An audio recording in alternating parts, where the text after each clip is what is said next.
आज की इस डरावनी कहानियों में आपका स्वागत है और ऐसे ही डरावनी कहानियों के लिए हमारे चैनल को सब्सक्राइब करें। कहते हैं हर अस्पताल में सिर्फ बीमारियां ही नहीं होती, कुछ अनसुलझे रहस्य, कुछ दर्दनाक चीखें और कुछ आत्माएं भी होती हैं जो कभी चैन नहीं पाती।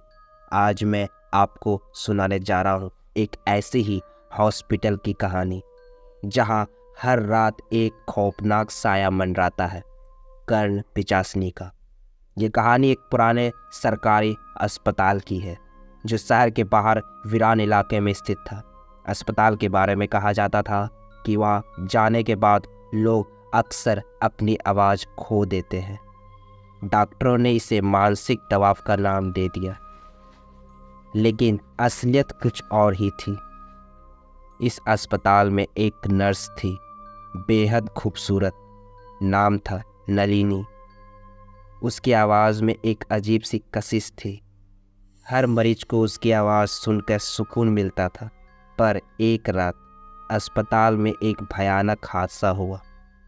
नलिनी के साथ कुछ ऐसा हुआ जो किसी ने सोचा भी नहीं था। रात के सन्नाटे में जब पूरा अस्पताल गहरी नींद में था, नलिनी के कमरे में अचानक जोर जोर से चीखने की आवाज़ें आने लगी। मरीजों और स्टाफ ने देखा कि नील अपने कानों को पकड़े जमीन पर गिरी पड़ी थी और उसकी आंखों में खून उतर आया था। उसके होंठ हिल रहे थे, लेकिन उससे कोई आवाज़ नहीं निकल रही थी। डॉक्टरों ने उसे बचाने की बहुत कोशिश की, पर वो किसी को कुछ भी बताए बिना हमेशा के लिए खामोश हो गई। नलिनी की उस रहस्यमयी मौत के बाद अस्पताल की छवि बदल गई। लोगों ने कहना शुरू कर दिया कि नलिनी की आत्मा अब भी अस्पताल में भटकती है, किसी भी नए शिकार की तलाश में जो उसकी दर्दनाक चीखों को सुन सके। उसके कानों में एक भयानक पिचासनी का साया है जो उसकी आत्मा को कैद किए हुए है। धीरे धीरे अस्पताल को बंद कर दिया गया और डॉक्टरों ने उस खंडरनुमा जगह को छोड़ दिया। पर कई सालों बाद उस बंद पड़े अस्पताल के बारे में एक अजीब खबर फैली। नए डॉक्टर की एक टीम ने वहाँ दोबारा काम करना शुरू कर दिया। उनमें एक युवा डॉक्टर था, डॉक्टर अजय। अजय को इन भूत प्रेत की कहानियों पर यकीन नहीं था। उसने सोचा ये सब बस लोगों की कल्पनाएं हैं, लेकिन जल्द ही उसे सच्चाई का एहसास होने वाला था। पहली ही रात अजय अपने ऑफिस में बैठा था जब अचानक उसे अस्पताल की एक खाली पड़ी वार्ड से किसी महिला के गाने की आवाज़ सुनाई दी। आवाज़ इतनी मोहक थी कि वो खुद को रोक नहीं सका। उसने सोचा इतनी रात को कौन गा रहा है। वो आवाज़ की दिशा में चल पड़ा।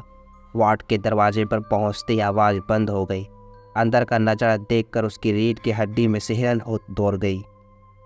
वहाँ एक बेड पर एक महिला बैठी थी, सफ़ेद नर्स की ड्रेस पहने, लंबे खुले बाल और आंखों में एक अजीब सी चमक। अजय ने घबराते हुए पूछा, तुम कौन हो, यहाँ क्या कर रही हो? महिला ने सिर उठाया, मुस्कुराई और बोली, मैं नलिनी हूँ। तुमने मेरी आवाज़ सुनी? कितने सालों बाद किसी ने मेरी आवाज़ सुनी है। उसकी आवाज़ में दर्द, मोहकता और एक अजीब सी डर छुपा हुआ था। अजय का दिल तेज़ी से धड़कने लगा। उसने महसूस किया कि वह पीछे हटना चाहता है, लेकिन उसके पैर जैसे जम से गए थे। तभी नलिनी ने धीरे धीरे खड़ी हो गई। उसके होंठ हिलने लगे और एक तेज़ चीख उसके कानों के अंदर गूंजने लगी। अजय ने अपने कानों को ढकने की कोशिश की, लेकिन वो चीख रुकने का नाम नहीं ले रही थी। अचानक नलिनी ने अपने हाथ अजय के कान के पास रख दिया। उसकी उंगलियों से अजीब सा काला धुआं निकलने लगा। अजय को लगा जैसे उसकी आवाज़ किसी ने उसके गले के अंदर से खींच कर निकाल ली हो। क्या हो रहा है ये? अजय ने अपनी पूरी ताकत लगाकर चिल्लाने की कोशिश की, लेकिन उससे कोई आवाज़ नहीं निकली। नलिनी ने धीरे धीरे कहा, तुम्हारी आवाज़ अब मेरी है। मैं अब हवस की प्यासी कर्ण पिचासनी बन चुकी हूँ। मैं हर उस इंसान की आवाज़ को अपने अंदर कैद कर लूँगी जो मेरी पुकार सुनता है। अब तुम भी उसी शराब का हिस्सा बन चुके हो। अजय की आंखों के सामने अंधेरा छाने लगा। उसके कानों से खून की धारा बह रही थी जो ज़मीन पर गिर पड़ा। उसकी सांसें हल्की हो गई। अगली सुबह अस्पताल के बाकी कर्मचारियों ने देखा कि डॉक्टर अजय एक कमरे में बेहोश पड़ा है, लेकिन वह अजीब तरह से